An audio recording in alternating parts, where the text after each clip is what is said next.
Hey everyone, welcome to Milestones Motivation and Money. I am Angel Radcliffe, financial educator and business strategist. And today we have on Alex Harvey, who was a previous guest on the podcast. And she's a speaker, coach. She's also all about financial literacy. And she's joining us all the way from Australia. So this should be a very fun and interesting conversation. I heard so much feedback from the podcast episode, and Alex was our most valued financial expert for season 1. So that's really exciting. So, Alex, welcome to the live. Thanks so much, Angel, and hello, everyone. It's awesome to be tuning back in and coming to chat with you guys after, doing an awesome podcast episode together. And so honored to hear that so many people appreciated that episode where we talked mostly about your money story. And you know what? That is so crazy that you're all about money story. I know you and I had the conversation that I tell everyone it's so important to understand your money story, but we also had something else like very similar as understanding your mindset and having a financial mindset to be successful. So, how about let's go into everything that you do and everything that that's happened since the show and before we even dig deep, because we recorded the episode for the podcast in April. So it's been 6 months and I'm sure so much has changed, but tell us about how you even got started and all of this great background with what you're doing.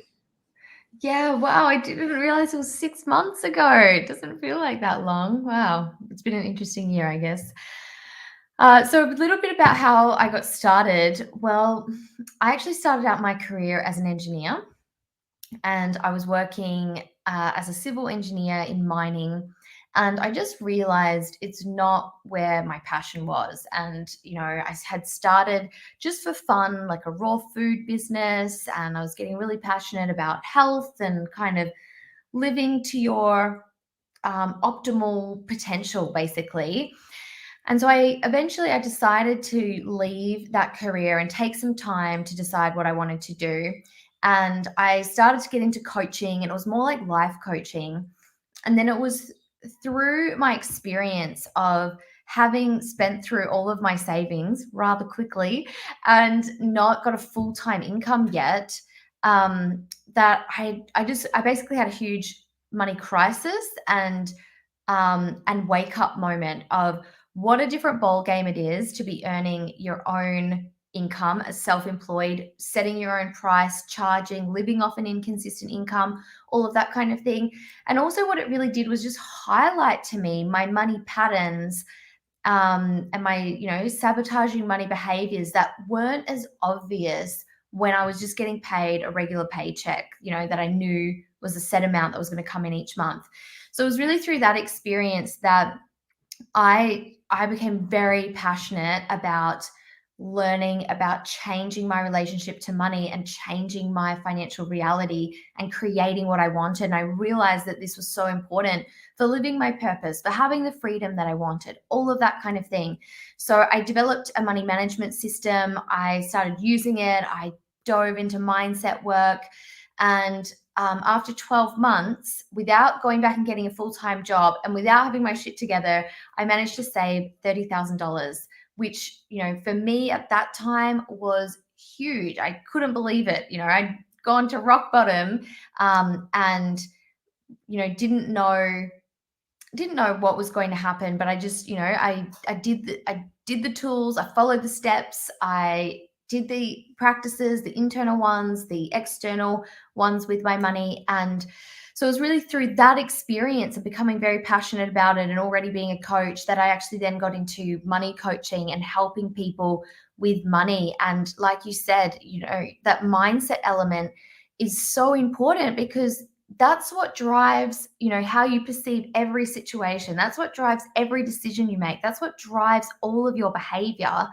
And so it's what literally shapes and creates your outcomes. So my work really is focused on both that, financial literacy and looking at your numbers, as well as looking at the mindset and the beliefs and the unconscious ways that you're perceiving any given situation. Definitely. And I know personally when you're reaching a savings goal, I mean, it's almost like jumping for joy. So you mentioned saving $30,000.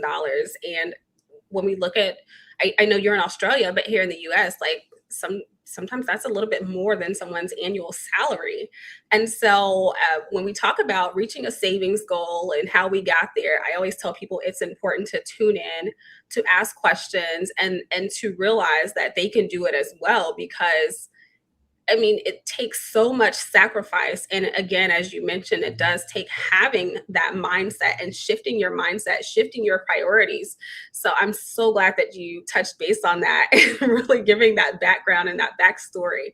So I know when you were on the show, we more so discussed like some of the percentages and differences between the US and between residents in Australia in dealing with financial literacy.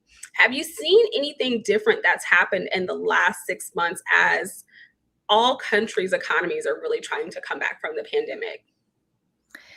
Yeah, well, I guess what I've seen is more people wanting to take their finances into their own hands, and more people wanting to build an income from their creativity as a side hustle, and not wanting to be so reliant on a big company to give them a paycheck. I think just more people realizing how unsteady things can be, and they obviously have been, um, and and coming out of their shell a bit of the fear that that they had been in, and deciding, right, I'm going to go for what I would love. And that's a big difference that I'm seeing, and people choosing, like, okay, I've got to get my finances sorted. I can't just depend on you know getting by paycheck to paycheck. Like, I've actually got to take responsibility and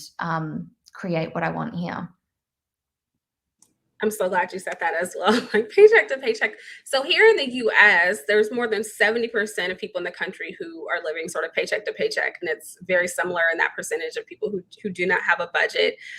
What I found and some research and articles throughout this year, now we're looking at not only people who are in this lower income range, but we're looking at millennials who are making six figures. So imagine like making a $100,000 salary and you're still living check to check. So I always say, financial burdens do not discriminate based on your income. Yeah. And financial literacy is really for everyone, no matter where you sit on the income scale. So, Alex, I know you have so many programs that you're working on and you're working with so many women. What really pushed you to focus on women? It's something that had been coming to me for a long time that I kept talking myself out of. I kept saying, oh, no, there's no reason for me to make this women only. I'll just, make it more general and inclusive to anyone that wants to do it. But I just kept getting the call, like, to create this space for women and to support women. And I do find that women just have a bit of a different experience financially than men. It's just inherent in the centuries that have preceded us, of what has set us up for the context that we live in this world. Like, I just find women in general have a much harder time, setting prices, like, good prices for themselves, or asking for money or following up the money. It's like this really personal thing. And it can be for men too, but I find women struggle with this a lot more, and just feeling like the financial domain isn't their domain. It's not in their identity.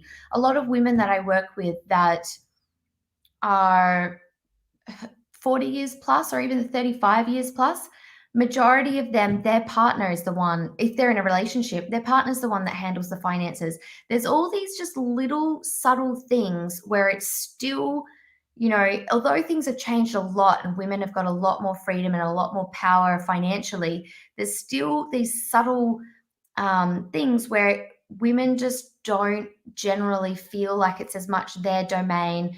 They struggle more so with the worthiness element, and confidence financially, and all of that kind of thing. So it is a bit of a different, I can just make it more curated really by having that focus on women. And if you think about it, every woman before you in like your ancestry, so your mom and then your grandma, then your great grandma, was less empowered than you, had less rights than you, financially. So that, and each one of those people was raised by someone less empowered than them.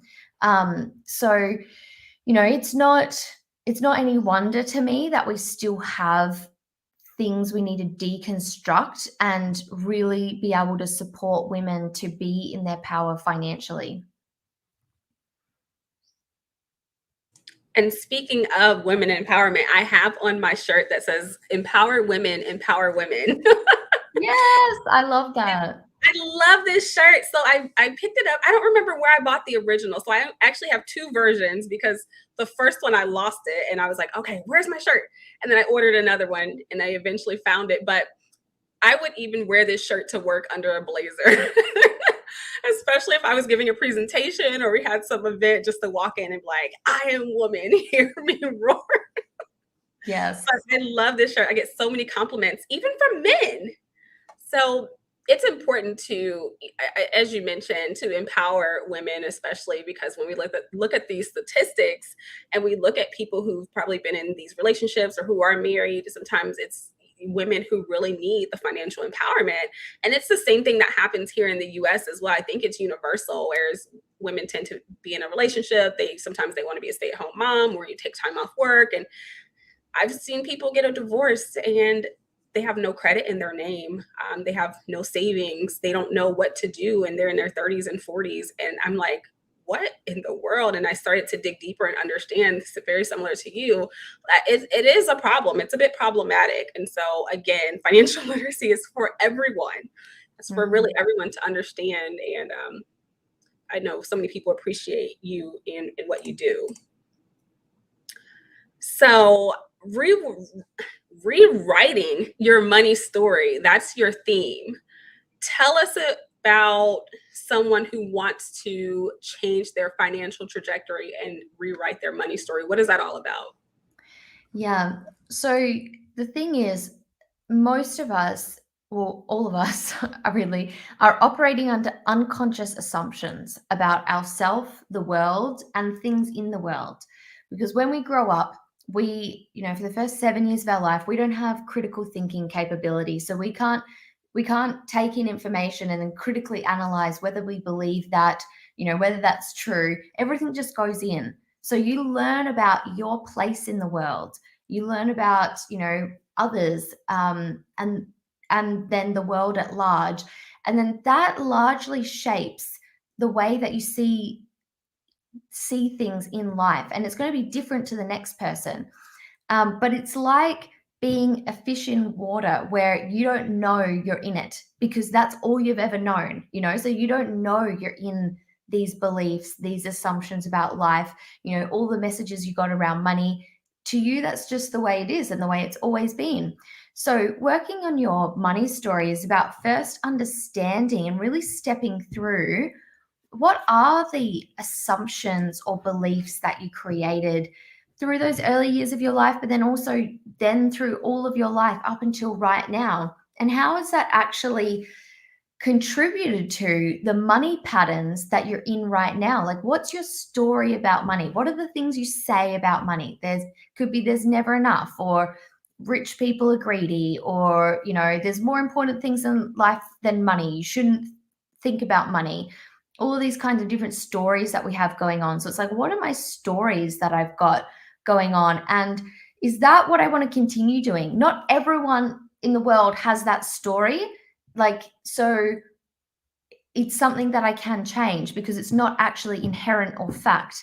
It's not. It's just an assumption that I made. And there's people that live not in that reality. So if I want to live not in that reality of some of my stories, like what is it that I want? And so that's a big part of the work that I do with people around money. And I actually just finished running a money course this week. Actually, the last class was on Tuesday, and we went through that. And so part of it is getting clear on where you are, what those filters are that you have going on, because I just can't emphasize enough how unconscious a lot of these things are, as in you're not aware of them until you sit down and really go through it, and then choose, well, what would I love? Like, what would I actually love to create?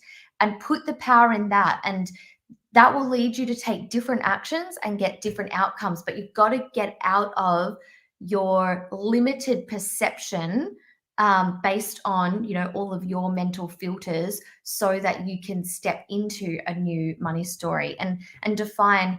When I say rewrite your money story, it's really like, well, what relationship to money do you want to have? What do you want the story to be? And, what do you need to do to step into that instead? Definitely. It's so important to understand the history with money. And I also think it's like so important to dig deep and find out like maybe something that happened with your parents or the people that raised you. Because my whole thing is people have to go through this sense of and period of unlearning like the bad things that they were taught about any topic. But I think once we become adults and we're living our own life and we're paying bills and we're quote unquote adulting, sometimes we're like, wait a minute, this is not how my parents explained it. So I always say you have to unlearn, and that's a part of the money story as well, because you may have been taught poor financial habits. And I mean, this whole world of financial literacy, it is mind blowing. And I think you and I both are sort of maybe wondered down the road as why is this not taught in the school systems? Why are the governments of all the different countries not pressing this issue? Because when you look at the numbers and you look at everything from an economical standpoint, the world could be a lot better if we all had a little bit of financial literacy, especially growing up, and it's like ingrained, almost like algebra, ingrained in the same sense, right? Well, It Alex, should be it go should ahead. be more ingrained than algebra. Like, everyone should be taught it. It's Hmm. just like, you pointing that out. It's just crazy that the governments wouldn't, unless, consumerism and wanting to keep up spend in the culture, in the economy, is a motivation. But otherwise, it's just crazy not to have literacy programs, and that be a core skill that is taught to people. Yes, and so maybe one day it will change. I know so many people, at least in the US, are really working on bills in their cities, in their counties, or for their state for financial literacy to be taught in the school systems. And I'm so passionate about it. I was on a call today with a colleague, and I work in global tech, but financial literacy has always been a passion. And towards the end of the call, the guy goes, he's like, "Hey, I saw an article you wrote, and I'm really interested in learning more about financial literacy." He's like, "I really need the knowledge." And I just think, no matter where you are in life, what career level, we already said financial levels, like if you're a man, woman, like you need that information. And it's like once people see, people like you and I discussing it and really pushing it, I think it really piques their interest. It's like, maybe I do need to understand how I can reach a savings goal, or how I can be better at paying my bills, or understanding money stories, or whatever that may be. But Alex, I know you have a course, and you just wrapped up one part of that course, but tell us about the new course that you have that you're offering.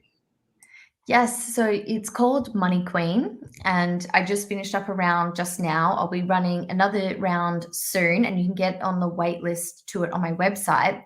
But it's basically a money transformation essentials type course. You can think of it as. So it's really going through your numbers, getting clear on where you're at, getting clear on everything that needs to be sorted out financially in your life. So all of that stuff. And then it's also going through your money story. It's then digging deeper into realizing the unconscious sabotaging behaviors that you have, so that whenever you're in any of those behaviors, you can step out of them And then getting a clear vision, because you want to have that. It's like, okay, well, this isn't what I want. So what do I want? And what's that compass? And then building a structure for your money management and like savings and all of that kind of thing around what you do want. So you can step into those new habits and those new behaviors.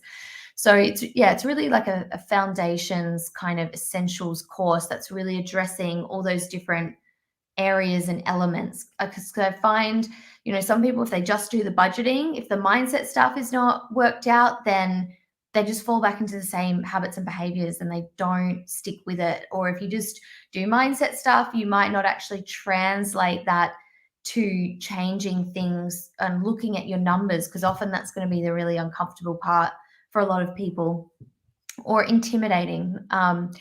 So yes, it's called Money Queen, and I'll be running it again early next year. And you can get on the wait list via my website if you want to check that out. You can also just read the information about it there on my website. Awesome. And so, can you clarify, is this a series or is just the one class? Like, how long Oh. can our viewers sort of expect to sort of be engaged in the course?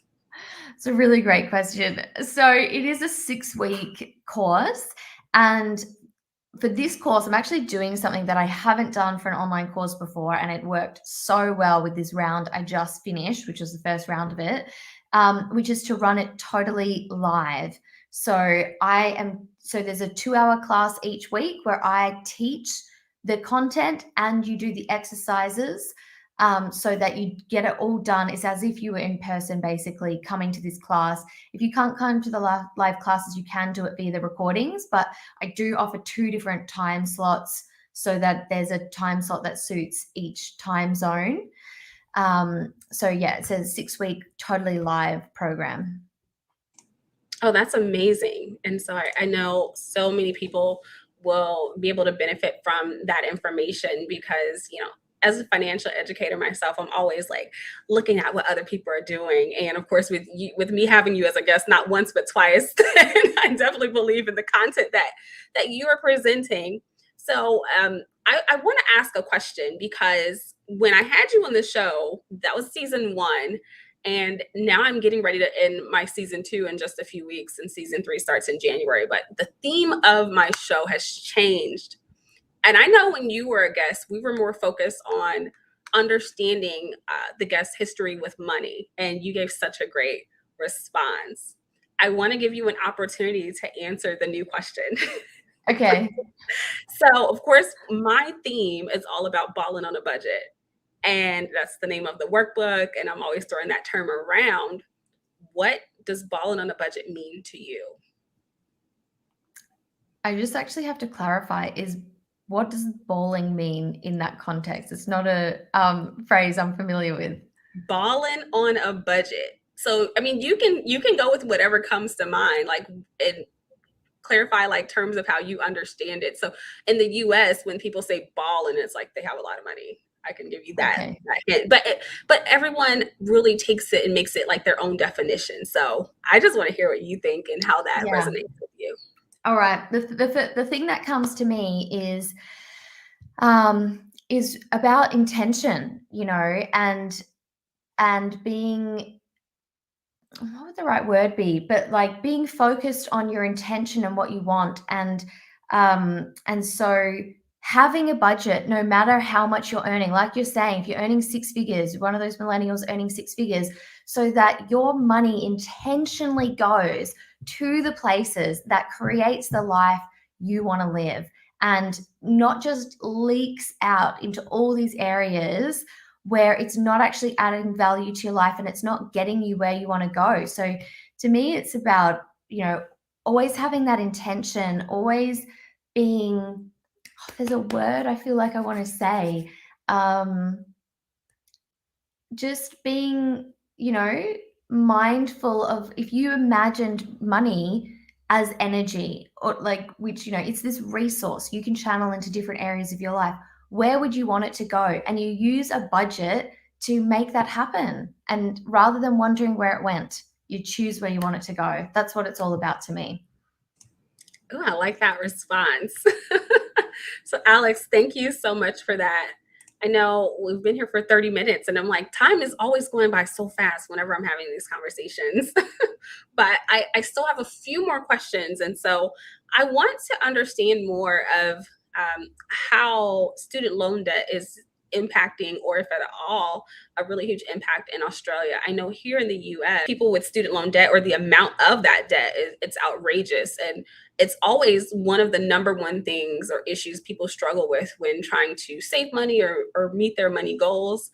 How is that topic impacting residents in Australia? It's very different in Australia. Like it's, I think it's quite, yeah, shocking in the US, and a yeah, I think it would be benefit to that system changing in the US. But in Australia, it's actually very different in that the university is not free, but it's government subsidized. So your university, I'm not sure if your university fees, I think they are lower than the US, what you will end up paying if you're a citizen. But the way that you pay it back is also very different. So I do think the fees are a lot lower because it's government subsidized. And also the way you pay it back, yeah, is totally different in that we have this thing called HEX. So you can defer your payment, and it actually you only start having to pay it when you're earning a certain amount. And then you only have this like really relatively small amount come out that you pay. And if you're employed, it comes out via your employer. Like they just actually take out of your paycheck and pay the government. So you don't even notice it. And if you're not earning that money, you don't have to pay it. So a lot of people don't even think about it. Do you know, there's a lot of people I've worked with that don't even know how much they've got on their HEX because it's this thing, well, if I'm not earning enough, I don't have to worry about it. Although it does accrue interest, but it's a very low interest rate. People basically think I don't have to worry about it. And then when I'm earning more, then you're just obliged to pay this certain amount. But yeah, it works totally differently. So it's not a huge stressor for people in Australia like it is in the US. Wow. So it's called a HEX instead of student loans. I have that correct. Yeah. Wow. It's almost like, and I'm like, the terminology has to be so different. So in the US, when we hear someone say that they a hex or they have a hex on them, it's like a curse or a spell. Well, HEX is an acronym. It's HECS, and I don't actually know what it stands for, but it's probably Hex. like higher education something something. So not HEX. That's what I'm sitting here No, thinking. I'm like, not a HEX like that. the student loan debt could be a curse. I was Yeah, like, well, hex. a student loan, an American student loan should be called HEX with the X. Oh man. So so much was going through my mind when you were saying that. But we want to remind the viewers you are tuning in from Australia. So Yes. terminology is just a little bit different. So I know you have a free download or free resource for people who are watching. Can you tell us a little bit more about that and how they can obtain that? Yes, it's called 7 Days of Money Ritual. And it's a workbook to use for 7 days where you start tracking your numbers, and you also go through a couple of journal prompts to start already uncovering what's this unconscious stuff that goes on for you around money, and to start changing your mindset around money straight away. And it's just such a valuable practice. Like the way that I get you to do the money tracking, there's this really specific couple of elements that I put in it that some people tell me it starts, changing their habits straight away. But, if you want to get started changing your relationship to money, changing your money story, getting a handle on things, like this free resource is just a really great way to start, getting started with that. So you can find that on my website, which is alexisharvey.com. Amazing, amazing. And so I know we're almost out of time, but I do want to remind viewers, if they haven't already, go back, check out Alex on the podcast, Milestones, Motivation, and Money. It's available on all platforms. And she was a guest on season 1. The show is called Rewriting Your Money Story, which we delved a bit into at the very beginning. But such a great episode. So much positive responses, so many positive responses from that episode. And right at that tail end of season 1 is like right when I had you on. And I remember checking all the stats and getting questions and really seeing the number of people in Australia that were listening. So you have to have a really great audience there, but definitely a topic that's not to be forgotten, or a show that's not to be forgotten. So I know so many people will hop back on and pop on some questions. So we do have one question so far. So let me get into the question mode, and we'll do a little bit of Q&A before we run off. So I do have someone asking, how do you determine your financial mindset? Yeah, that's a great question. And, it's something that won't necessarily happen overnight, but the way you can start determining what is my mindset around money is to notice what is everything that you say about what do you say about money regularly? Like, what do you say about it? And just maybe for a week, keep a journal of what do I say? The words that come out of my mouth around money, or thoughts as well. You can also look at what do I tell myself about my current financial situation and what that means about me. That will start telling you your mindset.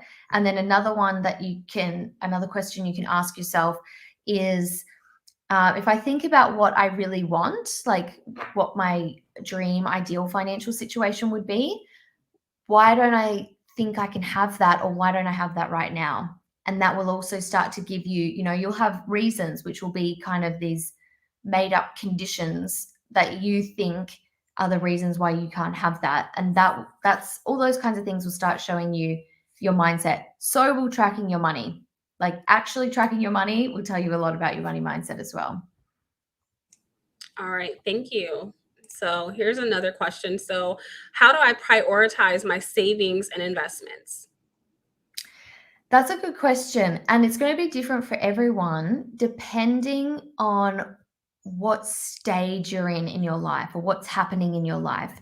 Because you could be in a stage where you actually want to prioritize savings. And it's like, no, I just need to get, a really healthy amount in my savings. And I would say that's probably a good starting point for people, is get a healthy amount in your savings. Once you've got a healthy amount in your savings, there is no reason to keep putting more money in savings. Like, at that point, focus on investing. So while you're building that, you might want to do a little bit of both.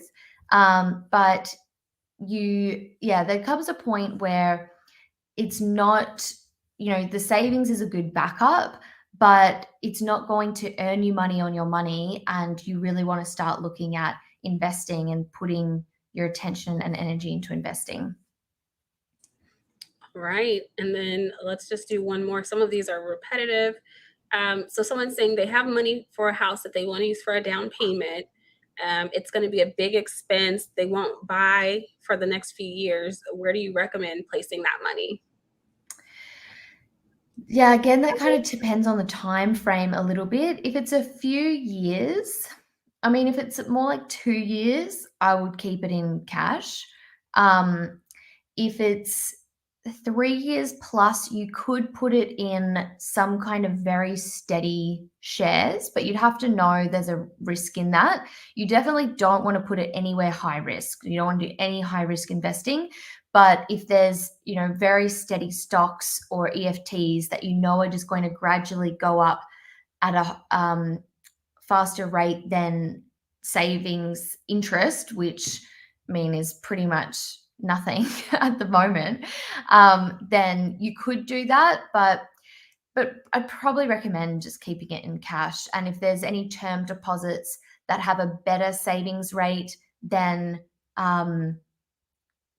just keeping it in the regular bank, or if there's an online savings account that's got a better rate if you don't take any money out of it, those are two places, keeping it in cash, that would probably be more ideal than a regular account. And then as well, you can make sure you don't touch it.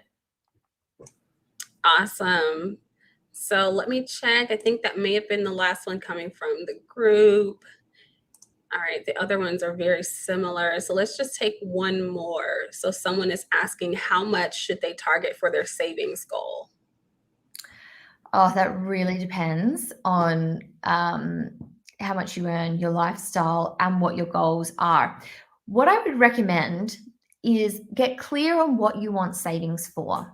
So, do you want to have backup money so that you know you've got yourself covered if something happens? Do you want to have, like, what's important to you? Do you want to go on holiday, like, or do you want to buy something that's really significant to you, or an experience that's significant to you, or buy something for someone else that you'd really love to gift them?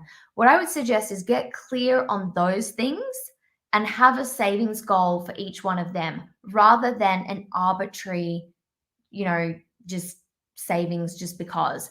That's going to be so much more motivating, and that's going to help you work out what is a priority. Like, do I want to curb my spending here so that I can put that money in savings? Because that savings has a purpose and I can see the meaning and purpose of that. That's what I find to be really powerful for savings. Thank you. So that's such a great response, and so it's so important. And I'm so glad that you said it depends on their spending habits and their goals and their own personal financials, because so many people will look at their friends or family and they'll say, "Oh, well, they have 30 or 50,000. Maybe that's how much I should have as well." And when I'm teaching my workshop, my foundational workshops, and talking about budgeting, I always say no two budgets are the same. Yeah.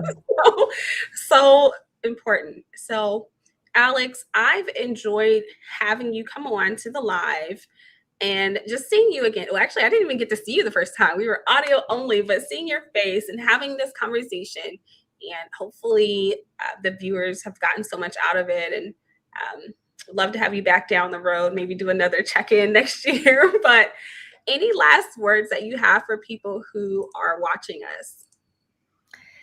Yeah, thank you for having me on again. And thank you, everyone, for your questions. If you've got any more questions, or you're watching the replay and didn't get to watch any ask any live, feel free to pop them in the comments, or reach out to me directly. If you go to my website, you'll be able to find how you can contact me.